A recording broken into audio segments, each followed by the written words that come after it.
Yo, what's going on, everybody, man? This your boy Marcus Elbow. Welcome to Elbow Media Studios. And if this is your first time, I appreciate you clicking on this video, man, because all we do over here is keep it crunk, man. Let's go.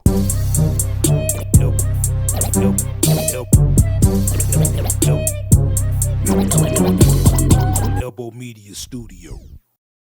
Today I got a special tutorial for y'all. I am going to show you how to set up a live stream for guys and gals that are doing tutorials and whatever you're doing, so that you can do it live and you can interact with your community direct. There's nothing like this.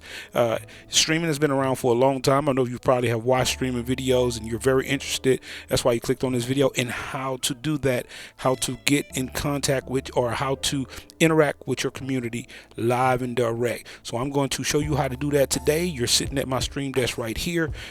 This is the headset that I use so that I can have hands-free. I don't have any clutter in the way. That way I can interact with all my devices. That way I can deal with chat, deal with my devices, and everything else that I need to do in order for the stream to be smooth, as concise as possible, and make sure that everything is working and that my community is seeing what they want to see at a high quality. Okay, come on, man, we ain't got no time to waste. Y'all know how we do this. Let's get to it. Let me show y'all how this works. Come on. First thing we're going to take a look at is the streaming software that I use. I'm not going to talk about a lot of different softwares because there are a lot out there. The only thing that I'm going to speak of is things that I use to make my stream work. There are other options out there, and if you do your research, you will find them. But OBS is one of the coolest softwares that is absolutely free, that you can use in order to start streaming right now today, if you wanted to. It's called Open Broadcaster software. It is widely used by a lot of people in the industry, and you could do scenes, you could do audio, you can do anything you want to do. You can record, screen record. All of these things can be done using OBS. So OBS is the first thing you're going to need to download, and it is available for Windows, Mac, and for Linux. Okay, so go ahead on and click on your version and download that software and get that installed, and then we can move on to the next thing. 1 hour later. Okay, now that you have downloaded OBS, hopefully, we're going to talk about, before we get into how to make OBS work, we're going to talk about some of the equipment that I use and some of the equipment that you may need in order for you to capture everything you need to capture, so that your audience could see exactly what you're doing while you're making beats or you're doing tutorials or whatever you're doing. First of all, you're going to need a webcam so that your audience can see you. Unfortunately, webcams are mad expensive right now due to the high volume of everybody buying them and trying to stream because they're all at home quarantining. Okay, the one that I use is the 920 Logitech HD Pro webcam, which is an awesome webcam. It looks great. With the proper lighting, it could literally look like you're using a DSLR. I don't know if I want to go that far, but it does look great. There are a lot of options out there, as you can see right here on Amazon. Really, it's just based on what's your budget and what you're trying to really accomplish as far as quality. I'm just letting you know what I use, and like I said, the prices are going to be crazy for Logitech because it's a very popular webcam. Okay, second, you're going to need to capture your device. So whatever you're producing your beats on, you're going to need your audience to see that, and in order for you to do that, you're probably going to need an overhead cam or some type of camera where they can see your device.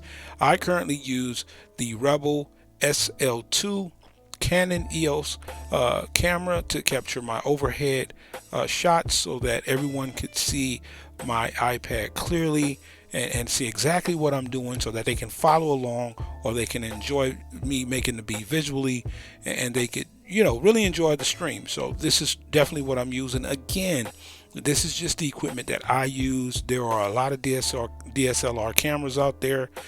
In order for you to be able to do this, you just need to make sure that they have a clean HDMI out, so that you won't have a box around your shot whenever you're streaming it. And in order for you to hook up your Canon or any type of camera and use it via like a webcam, you're going to need another device, and that device is a video capture device. I use the Elgato Camlink 4K broadcast device to capture all of my overhead video. And this, what it does, it takes that digital signal coming from your camera and it tells your computer that this is an additional webcam. That way OBS will recognize it and it will be clean and it will look awesome in your stream. So this is what I use. Okay, and you also going to need some type of audio interface in order for you to make all of this happen.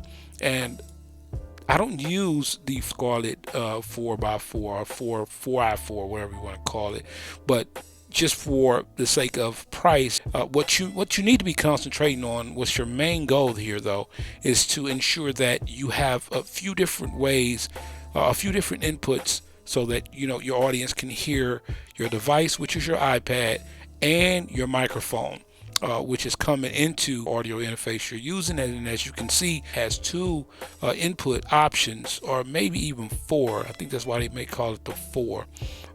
Yeah, as you can see on here, you do have some line outs and you have a couple of line ins, but I like to do left and right so that you can really hear the music the way it should be heard in stereo. So this would be something great so that you can have the microphone and your iPad hooked up to it, so that this will also be hooked up to your computer, so that your audience can hear you talking plus hear your iPad and audio that's coming out of there, right? And you're gonna need a microphone. Audio Technica have some pretty good choices out there. It's really up to you how much you want to spend on your microphone. This microphone is pretty decent as far as the price goes. It's an XLR microphone.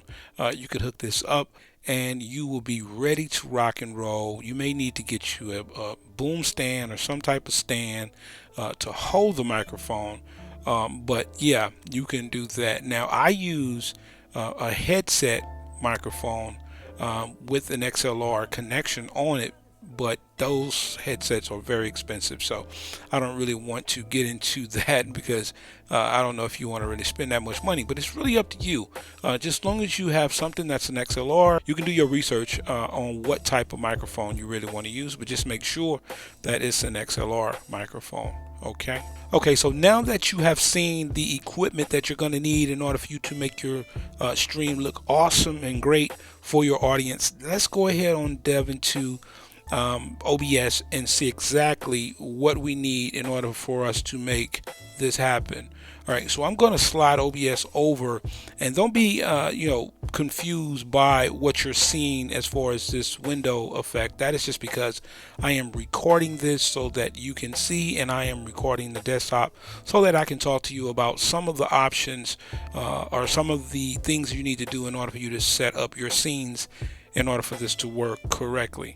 Okay, now first things first, whenever you boot up OBS, you're going to be greeted with this setup here. Okay, and remember, I am recording, so some things I may not be able to show you, but this is what you're going to be looking at. Your scenes are here on your left, your sources are here in the middle, and your audio mixer is right here next to your sources, and you have some transition options here, and then you have your controls as far as where you want to stream, you want to record, studio mode, settings, etc.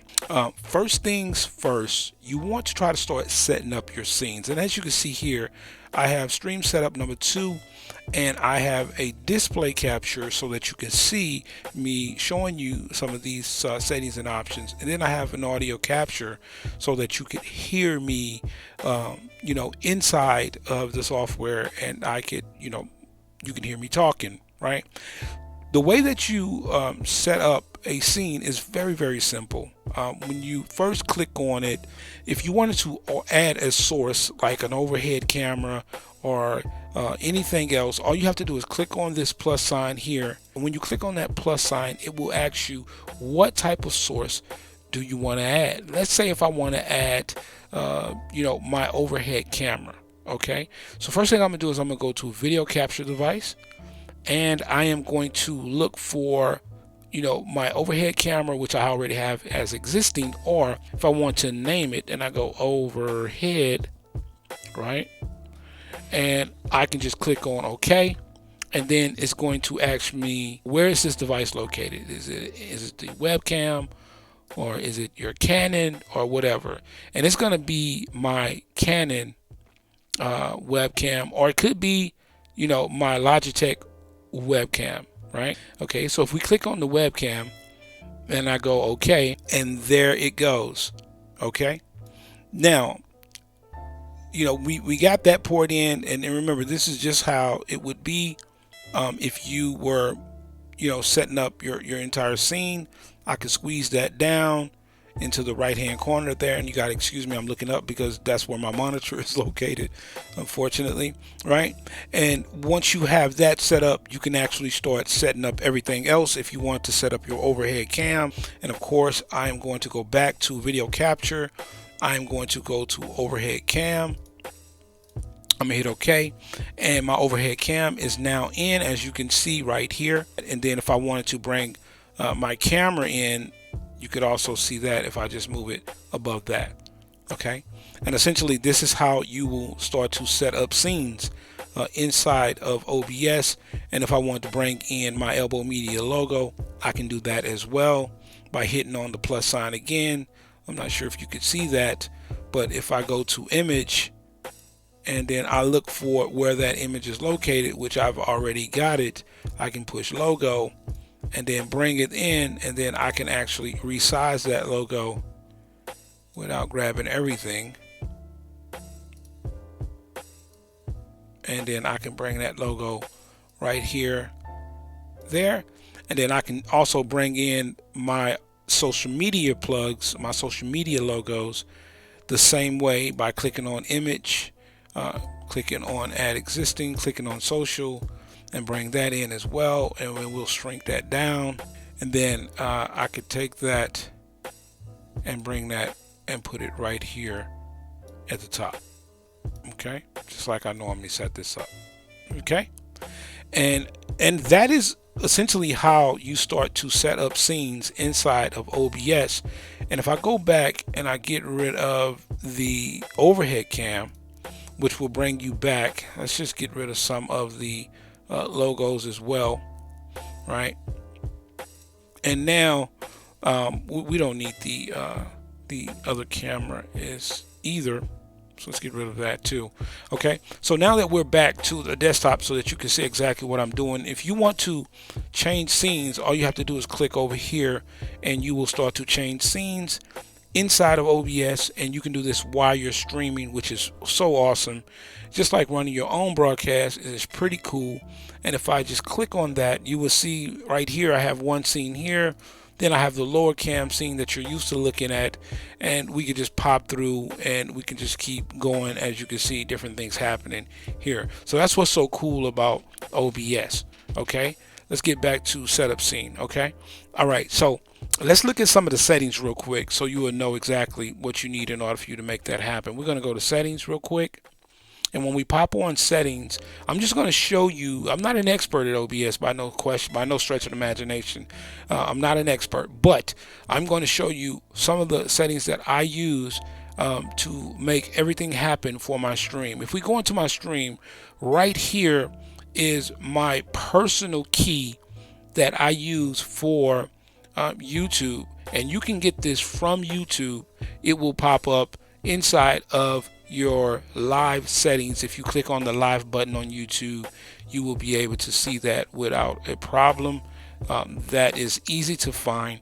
As far as output goes for my streaming, I'm using 1920 by 1080. My bit rate is 4000 kbps. Some of this stuff is just technical, but if you pause it, you can follow these settings inside of OBS and you will be fine. My recording, of course, is going to my folder. I also have 1920 by 1080, which is my kind of default. None of these other things are really important to me. Audio, not important. Replay, not important. Audio, these are just I have everything essentially defaulted. I am using my Zoom L8 video, again, is defaulted to 1920 by 1080, and pretty much those are the settings that I use. Again, I am not an expert. If you would like to get real in depth with OBS, you can search that out, and there are some awesome YouTube creators that could help you set up OBS to your heart's content. But I keep it simple. I just have some of the defaults and some of the things that are based on how the power of my internet and what I'm able to send out. Okay, and to be honest with you, that is pretty much the way I have everything set up now. Physically, the physical connections, are pretty straightforward. If you're using the Scarlett, you're just going to have your mic connected. You're going to have your source connected, which is going to be your iPad. And all you have to do is click Start Stream, and you should be ready to go. Whenever you are on YouTube, you should be able to monitor your live by going to your YouTube channel. And you should see it, you should click on it, and then that way you can interact with chat and things like that. There will be a small delay, but that's just a part of streaming, and you should be good. Listen, man, I hope that y'all found this very useful. Again, I didn't go into crazy detail about this. I just want to give you guys an idea of what I'm doing and how I stream and some of the equipment that I'm using to stream. Okay, all right, man, it's your boy Marcus Elbow. Thank you for coming by and checking out this tech video real quick. And if you have any questions, shoot down in the comments, let me know, and maybe I can help you out in the comments down there. Okay, and we will continue to talk about and go over some of the things that I'm doing if that's what's needed. Okay, all right, man, y'all have a good one, man. Enjoy your day today, and I will see you in the next video. All right, man, peace.